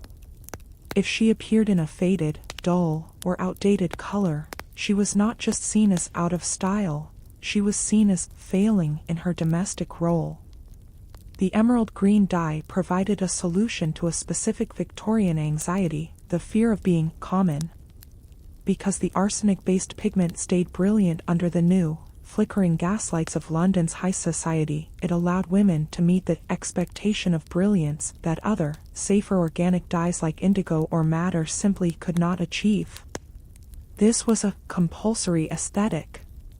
Even when the medical reports of the Green Death began to circulate in the late 1850s, the social expectation to remain the most beautiful in the room was so powerful that it silenced the biological survival instinct.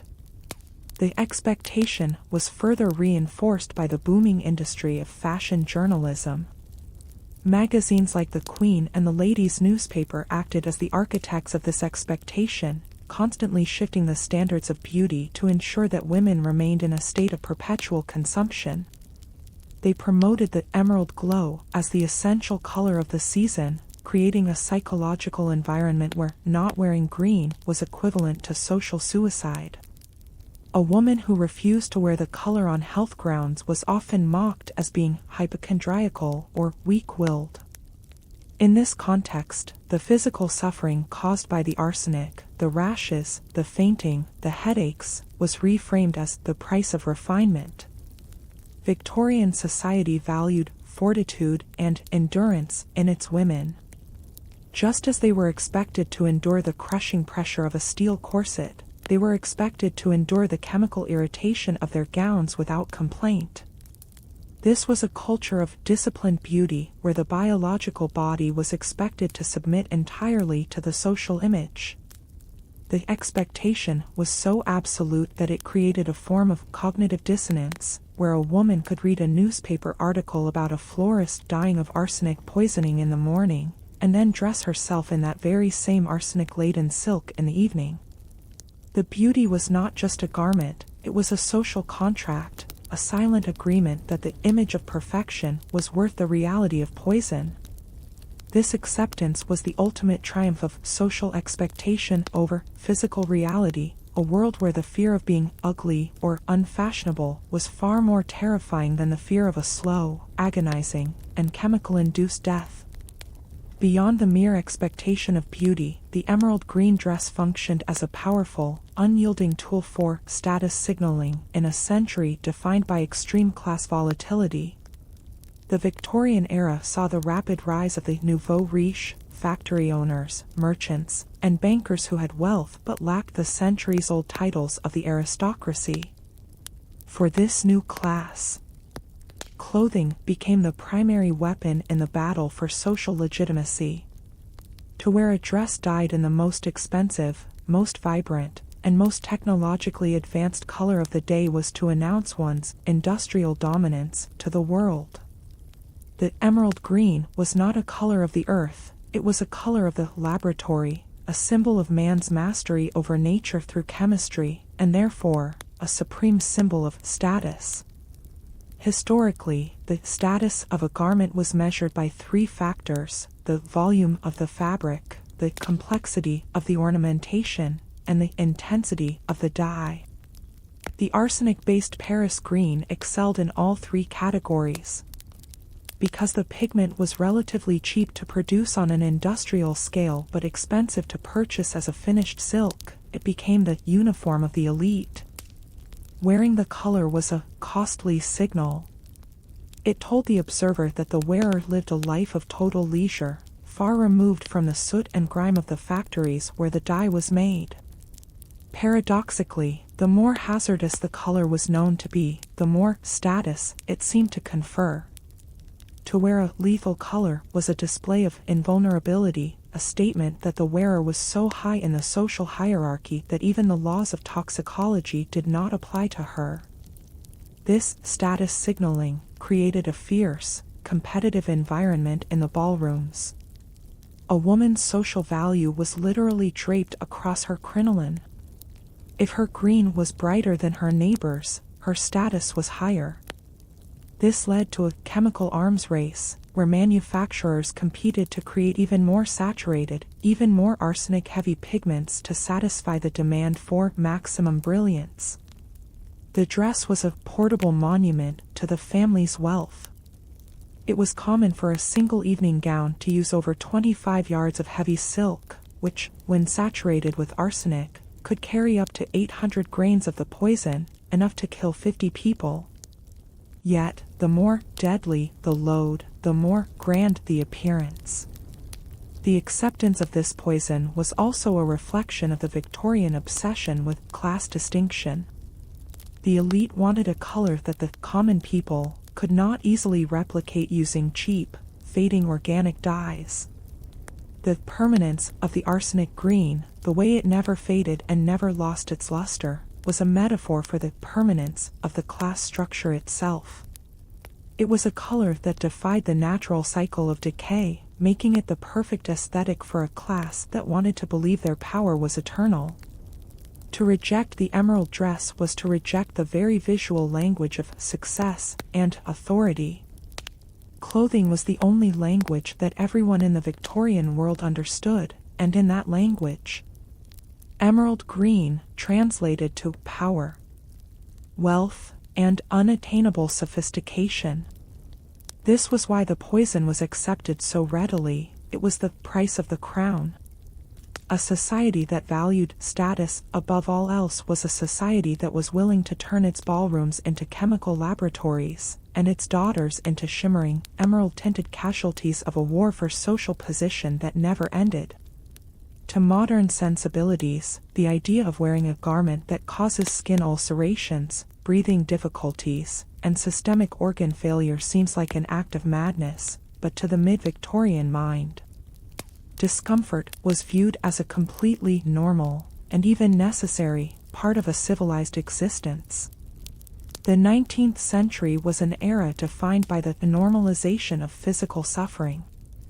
From a very young age, women were socialized to believe that their bodies were something to be conquered, disciplined, and molded to fit an idealized social form. This cultural stoicism provided the perfect psychological shield for the arsenic industry. If a woman developed a painful rash or a persistent headache after wearing her emerald silk gown, she did not initially blame the chemistry of the fabric, she blamed her own female constitution or simply accepted it as the routine price of her social standing. Historically, the most extreme example of this normalized discomfort was the corset. By the 1860s, women were already accustomed to living with severely restricted lung capacity, displaced internal organs, and chronic back pain caused by steel and whalebone stays. When a body is already under constant, high-level physical stress from tight lacing, the additional symptoms of arsenic poisoning, such as localized skin irritation or the vapors, were easily folded into the existing narrative of fashionable suffering. A woman's entire social value was predicated on her ability to endure these physical burdens with a smile. In the rigid etiquette of the Victorian ballroom, to complain about the itch of a dress or the burning on one's neck was seen as a sign of low breeding and a lack of self-control. This normalization was further reinforced by the medical community of the time, which often misdiagnosed the symptoms of heavy metal poisoning as hysteria or nervous exhaustion, conditions that were considered normal for upper-class women. Because the arsenic-induced sores were often hidden beneath the layers of the dress or masked by thick, lead-based cosmetics, the true extent of the physical damage remained a private, domestic secret. The stiff upper lip of the Victorian era applied just as much to the drawing room as it did to the battlefield. Women were expected to be living statues of elegance, and a statue does not complain of pain. Furthermore, the normalized discomfort was tied to the Victorian concept of Christian fortitude. The idea that the flesh must suffer for the sake of higher social or moral goals was a powerful cultural theme. In this context, the arsenic rash was not a medical emergency, it was a fashionable inconvenience. The society had built a collective tolerance for pain that allowed a lethal poison to stay in the wardrobe for over 3 decades. It was a world where feeling good was never the objective of clothing, looking right was the only metric that mattered. By the time the discomfort transitioned into actual, life-threatening disease, the normalization had already done its work, ensuring that the victim remained silent and the industry remained profitable, all under the guise of a natural, female fragility that was actually a product of systematic chemical assault. The acceptance of the emerald green dress was not merely the result of individual vanity, it was the product of a massive, interconnected, and deeply entrenched industrial and economic system that relied on the continued use of arsenic to maintain its global dominance. By the mid-19th century, the British textile industry was the most powerful economic engine in the world, and the chemistry of color was its most valuable secret. The system behind fashion involved a complex web of chemical manufacturers, wholesale merchants, high-end dressmakers, and fashion journalists, all of whom had a vested financial interest in keeping the emerald fever alive at any human cost. Historically, the chemical industry in Britain was almost entirely unregulated during the 1850s and 60s.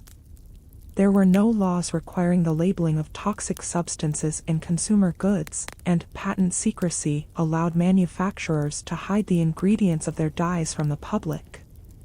Large-scale chemical firms like those in Manchester produced thousands of tons of Paris green annually, not just for the domestic market, but for a global export network that reached as far as the United States and India. This economic momentum made it extremely difficult for early whistleblowers to gain any traction. When a doctor or a chemist published a warning about arsenic in wallpaper or clothing, they were often met with fierce, coordinated opposition from the industrial lobby, which labeled such concerns as alarmist and anti-progress. The system also relied on the exploitation of a highly fragmented labor force. The production of an emerald dress was broken down into a dozen different, isolated stages, from the raw chemical synthesis in the north to the delicate artificial flower making in the London slums. This fragmentation meant that no single person, except perhaps the factory owner, saw the full chain of destruction. The lady who wore the dress saw only the luxury of the showroom, the seamstress saw only the silk she was sewing, and the dyer saw only the vat he was stirring. This compartmentalization of guilt allowed the system to function without a collective conscience. Clothing was the only language that everyone in the Victorian world understood, and in that language, emerald green translated to power, wealth, and unattainable sophistication. This was why the poison was accepted so readily. It was the price of the crown. A society that valued status above all else was a society that was willing to turn its ballrooms into chemical laboratories, and its daughters into shimmering, emerald-tinted casualties of a war for social position that never ended. To modern sensibilities, the idea of wearing a garment that causes skin ulcerations, breathing difficulties, and systemic organ failure seems like an act of madness, but to the mid-Victorian mind, discomfort was viewed as a completely normal, and even necessary, part of a civilized existence. The 19th century was an era defined by the normalization of physical suffering. From a very young age, women were socialized to believe that their bodies were something to be conquered, disciplined, and molded to fit an idealized social form. This cultural stoicism provided the perfect psychological shield for the arsenic industry.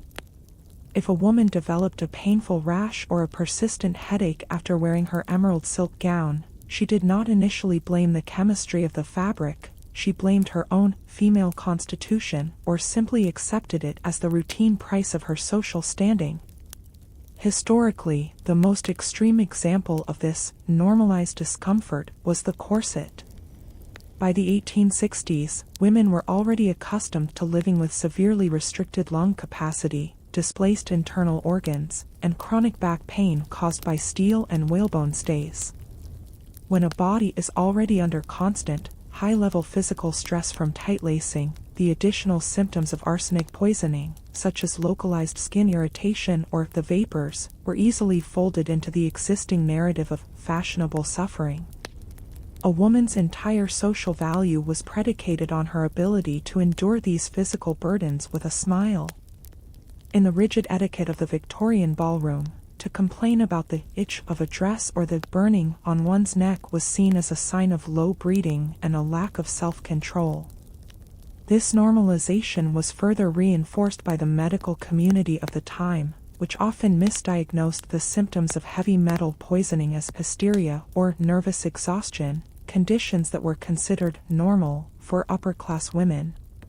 Because the arsenic-induced sores were often hidden beneath the layers of the dress or masked by thick, lead-based cosmetics, the true extent of the physical damage remained a private, domestic secret. The stiff upper lip of the Victorian era applied just as much to the drawing room as it did to the battlefield. Women were expected to be living statues of elegance, and a statue does not complain of pain. Furthermore, the normalized discomfort was tied to the Victorian concept of Christian fortitude. The idea that the flesh must suffer for the sake of higher social or moral goals was a powerful cultural theme.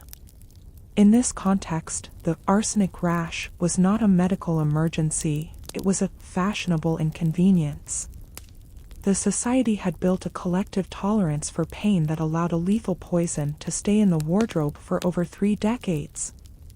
It was a world where feeling good was never the objective of clothing, looking right was the only metric that mattered. By the time the discomfort transitioned into actual, life-threatening disease, the normalization had already done its work, ensuring that the victim remained silent and the industry remained profitable, all under the guise of a natural, female fragility that was actually a product of systematic chemical assault. The acceptance of the emerald green dress was not merely the result of individual vanity, it was the product of a massive, interconnected, and deeply entrenched industrial and economic system that relied on the continued use of arsenic to maintain its global dominance. By the mid-19th century, the British textile industry was the most powerful economic engine in the world, and the chemistry of color was its most valuable secret. The system behind fashion involved a complex web of chemical manufacturers, wholesale merchants, high-end dressmakers, and fashion journalists, all of whom had a vested financial interest in keeping the emerald fever alive at any human cost. Historically, the chemical industry in Britain was almost entirely unregulated during the 1850s and 60s. There were no laws requiring the labeling of toxic substances in consumer goods, and patent secrecy allowed manufacturers to hide the ingredients of their dyes from the public. Large-scale chemical firms like those in Manchester produced thousands of tons of Paris green annually, not just for the domestic market, but for a global export network that reached as far as the United States and India. This economic momentum made it extremely difficult for early whistleblowers to gain any traction. When a doctor or a chemist published a warning about arsenic in wallpaper or clothing, they were often met with fierce, coordinated opposition from the industrial lobby, which labeled such concerns as alarmist and anti-progress. The system also relied on the exploitation of a highly fragmented labor force. The production of an emerald dress was broken down into a dozen different, isolated stages, from the raw chemical synthesis in the north to the delicate artificial flower making in the London slums. This fragmentation meant that no single person, except perhaps the factory owner, saw the full chain of destruction. The lady who wore the dress saw only the luxury of the showroom, the seamstress saw only the silk she was sewing, and the dyer saw only the vat he was stirring. This compartmentalization of guilt allowed the system to function without a collective conscience.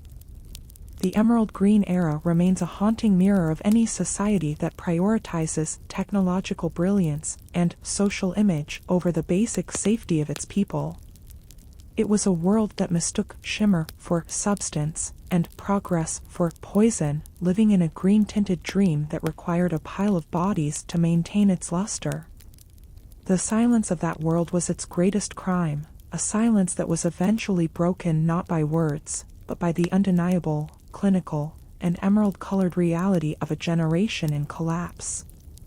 The downfall of the emerald green era did not begin with a sudden, dramatic ban or a single revolutionary act, but with a series of small, persistent doubts that began to seep into the Victorian collective consciousness during the late 1850s. These were not loud protests, but whispered conversations in the backrooms of apothecary shops, concerned letters to the editors of the Times, and an uneasy, growing realization among the medical elite that the most vibrant color in the world was leaving a systematic trail of sickness in its wake. Historically, the first significant doubts arose not from the wealthy ballrooms, but from the cold, clinical autopsy tables where medical examiners were tasked with investigating the unexplained and gruesome deaths of young, working-class women. One of the most pivotal and haunting moments in this shift occurred in 1861 with the death of Matilda Schurer, a 19-year-old artificial florist whose passing could no longer be dismissed as natural. Matilda's death was a physical, undeniable reality that the Victorian press and public could no longer ignore. She had died in absolute agony, vomiting green waters, her eyes turned a sickly, metallic yellow, and her fingernails stained a permanent, deep emerald green. The subsequent inquest revealed a terrifying truth. She had been inhaling and absorbing pure arsenic dust daily to create the lifelike green leaves that adorned the fashionable hats of the aristocracy. This single, high-profile tragedy acted as a catalyst, causing small doubts to transform into a national public health debate. chemists like A.S. Taylor began to conduct independent, rigorous tests on green fabrics purchased from high-end London boutiques, finding that a single square foot of emerald silk often contained enough arsenic to kill several grown men. These doubts were further fueled by the green wallpaper scandal. Reports began to emerge of entire families falling mysteriously ill in the perceived safety of their own homes, their symptoms matching the green fever of the textile mills. When it was scientifically discovered that damp, unventilated walls caused the arsenic in the wallpaper to release a toxic gas, trimethylarsine, the public's absolute trust in the brilliance of industrial chemistry was fundamentally shaken to its core. People began to look at their green-tinted curtains, their green-dyed gloves, and their green-flounced dresses with a new, cold sense of suspicion and dread. It was no longer universally seen as a mark of high status to be surrounded by the color. Instead, it began to be viewed as a mark of social ignorance or recklessness.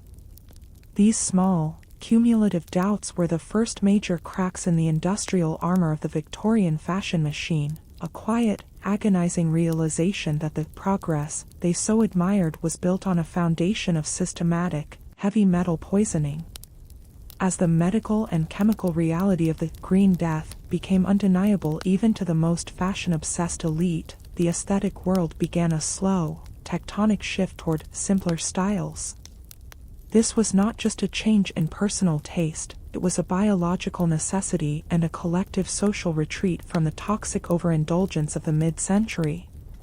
The massive, 6-foot-wide cage crinolines and the intensely saturated, arsenic-based mineral dyes began to be viewed as vulgar, industrial, and dangerous by the more forward-thinking members of the aristocracy. Historically, this shift was spearheaded by the aesthetic movement and the pre-Raphaelite Brotherhood, who advocated for a return to honest beauty, colors derived from natural, organic sources and silhouettes that followed the natural, uncompressed lines of the human body. The new simplicity was characterized by the deliberate use of safer, vegetable-based dyes, such as madder for soft, earthy reds, indigo for deep, natural blues, and weld for subtle, non-toxic yellows. These organic colors did not possess the supernatural, metallic glow of Paris green, but they carried a moral weight and a sense of safety that the arsenic colors entirely lacked. The fashion plates of the late 1860s and early 70s began to favor muted, naturalistic tones, sage greens, soft olives, and dirty pastels that signaled a woman's awareness of the risks of industrial chemistry and her commitment to a more rational lifestyle. The structure of the dress itself began to undergo a mechanical deflation. The perfectly circular, massive hoop skirt slowly evolved into the bustle style, which gathered the fabric at the back of the body, significantly reducing the overall volume of toxic fabric required for a single evening gown. This change in style was a quiet, visual admission that the large dress was no longer compatible with a safe, modern, urban existence. Simplicity became the new mark of true refinement and intelligence. A woman who wore a simple, undyed linen gown or a soft silk dyed with pomegranate husks was signaling to her peers that she was enlightened, rational, and socially responsible. The speed of fashion began to slow down as people realized that a garment that lasted a lifetime was infinitely better than a shimmering, chemical shroud that lasted only one season. Along with the shift in color and fabric came a revolutionary movement toward less restrictive clothing, a direct and desperate response to the physiological crisis caused by the long-standing corset-arsenic partnership. For decades, the Victorian female body had been compressed, molded, and poisoned simultaneously in a state of constant biological distress. But as the 1870s approached, the dress reform movement gained significant momentum, arguing that a woman's biological health was infinitely more valuable than her artificial silhouette. This movement was not merely about physical comfort, it was about biological survival in a world of industrial toxins. Medical professionals began to link the chronic fainting, anemia, and nervous exhaustion of women directly to the extreme pressure of the steel-stayed corset, which made them more susceptible to the systemic effects of arsenic poisoning by restricting their internal filtration systems. They argued that a body that cannot breathe effectively cannot detoxify itself of the heavy metals it absorbs through the skin. In response, health corsets appeared, garments with fewer rigid stays and more elastic materials, followed by the tea gown, a loose, flowing, and elegant garment that could be worn at home without any corset at all. This was a fundamental and historic break from the rigid social codes of the previous decade. By loosening the clothing, women were literally taking their lives back from the industrial machine and the chemical vats.